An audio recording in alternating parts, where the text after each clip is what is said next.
नमस्कार साथियों, स्वागत है आपका। देखिए, आज की जो हमारी क्लास है यूपीएसआई 2025 बीएनएस की क्लास चल रही है, भारतीय न्याय संहिता।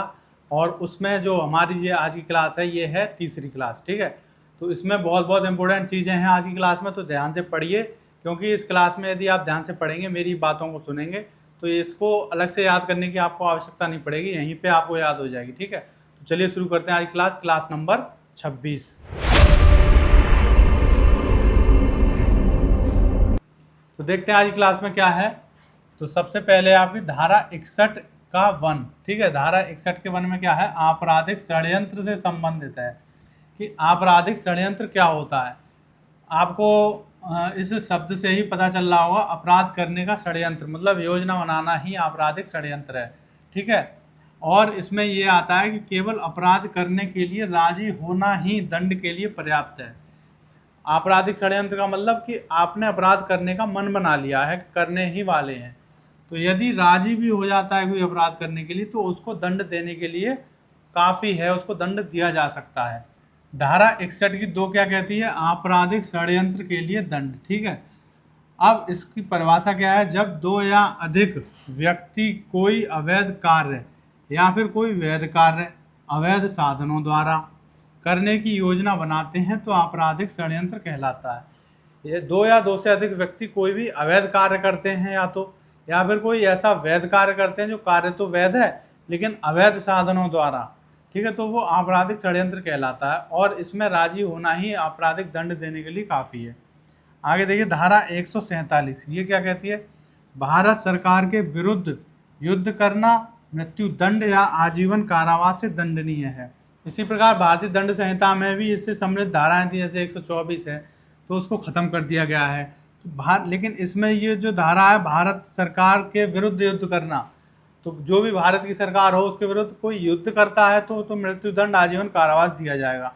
लेकिन देखिए, धारा 152 क्या कहती है, जो कोई जानबूझकर बोले गए या लिखे गए शब्दों या संकेतों द्वारा भारत की एकता और अखंडता को खतरे में डालता है वह आजीवन कारावास या फिर 7 वर्ष का कारावास से दंडित किया जाएगा। अब इसमें पहले क्या था, जो भारतीय दंड संहिता की धारा थी 124, अभी अगली स्लाइड में हम देखेंगे, तो उसको ख़त्म कर दिया गया है। उसमें यह था कि भारत सरकार के विरुद्ध बोले गए या लिखे गए शब्दों को भारत सरकार की अपमान करता है तो उसको दंड दिया जाएगा, आजीवन कारावास वगैरह। तो ये तो वो हो गया, बोलने का अधिकार छीन लिया जाएगा किसी से, तो मूल अधिकार का हनन हो रहा था, इसीलिए उस धारा को ख़त्म कर दिया है। लेकिन अब भारत के लिए भारत की एकता और अखंडता की बात आ रही है, भारत सरकार की नहीं। ठीक है, भारत सरकार के विरुद्ध तो युद्ध करना दंड के लिए भागी होंगे, लेकिन भारत की एकता और अखंडता, जो हमारा भारत देश है, पूरे देश के लिए एकता और अखंडता मतलब देश के लोगों को आपस में लड़वा दे, कोई ऐसे भाषा या संकेतों का प्रयोग करे तो वो दंडनीय अपराध है और उसकी 7 वर्ष की सजा है, आजीवन कारावास है। पहले उसमें भारत सरकार के विरुद्ध बोले गए और लिखे गए के लिए था कि यदि कोई ऐसा बोलता है तो उसको अपराधी घोषित कर दिया जाएगा। लेकिन अब भारत सरकार के लिए नहीं है, क्योंकि भारत सरकार के विरुद्ध कोई भी अपने बोलने का अधिकार है। अगर सरकार अच्छी नहीं लग रही, गलत काम कर रही, तो आप उसकी आलोचना कर सकते हैं आराम से, कोई बात नहीं है इसमें। लेकिन भारत की एकता और अखंडता को आपको खतरे में नहीं पहुंचाना है। ठीक है, अब देखते हैं आगे है आपका MG वॉम्बट केरे बनाम भारत संघ 2022। ठीक है, इसमें क्या कहा गया था, ये भारतीय दंड संहिता की एक धारा थी, धारा 124A को ख़त्म कर दिया गया है। इस धारा में क्या था कि यदि कोई भारत सरकार के विरुद्ध बोले गए या लिखे गए शब्दों का प्रयोग करता है या अपमान करता है तो उसको आजीवन कारावास या फिर उसको जुर्माना और दोनों से दंडित किया जाएगा। तो इस धारा में MG वॉम्बटिकेरे बनाम भारत संघ, इसने मतलब इन्होंने जनरल थे ये, इन्होंने कहा कि हमारी जो बोलने का अधिकार है, मूल अधिकार, उसकी अवमानना है, उसका अपमान है ये। ठीक है, तो भारत सरकार के ये जो धारा थी कि भारत सरकार के विरुद्ध कोई बोल नहीं सकता, इसको ख़त्म कर दिया सुप्रीम कोर्ट ने, और इसकी जगह केवल भारत देश के विरुद्ध यदि कोई बोले गए या लिखे गए शब्दों का प्रयोग करता है तो वो एक दंडनीय अपराध होगा। ठीक है, तो जो पिछले स्लाइड में मैंने बताया था आपको, तो इसको ख़त्म कर दिया गया है 2022 में। धारा 124A ये आ सकता है, ये बहुत ज़्यादा इम्पोर्टेंट है। आगे देखिए, धारा 189 का एक, ये क्या कहता है, विधि विरुद्ध जमाव। विधि विरुद्ध जमाव क्या होता है कि पुलिस ने यदि धारा 189 लगा दी कहीं पे, तो वहाँ पे लोग जमा नहीं हो सकते। कितने? 5 या अधिक लोग व्यक्तियों द्वारा जमाव को विधि विरुद्ध जमाव कहते हैं। ठीक है, वैसे तो कितने भी इकट्ठे हो जाएं, लेकिन जब धारा ये वाली लग रही हो तो विधि विरुद्ध जमाव 5 या अधिक नहीं हो सकते, उसको विधि विरुद्ध जमाव कहा जाता है। धारा 189 के 2 में क्या कहा गया? विधि विरुद्ध जमाव के लिए दंड कितना है? इसके लिए 6 महीने या फिर जुर्माना या फिर दोनों चीज़ें। ठीक है, यदि विधि विरुद्ध जमाव में कोई मतलब मना है, धारा लग रही है, फिर भी कोई जमा होता है वहाँ पे, तो उनको यदि पकड़ लिया गया तो 6 महीने की सज़ा हो सकती है या फिर जुर्माना या फिर दोनों। आगे देखिए धारा 191 का 1, इसमें है बलवा।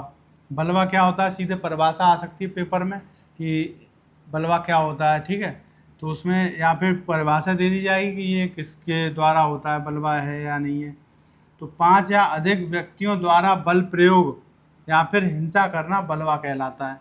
देखिए, यदि 5 या अधिक व्यक्ति जमा हो गए तो विधि विरुद्ध जमाव है। अगर उनको तब भी पकड़ लिया गया, वैसे ही खड़े हैं, कुछ नहीं कर रहे, तो 6 महीने की सज़ा होगी।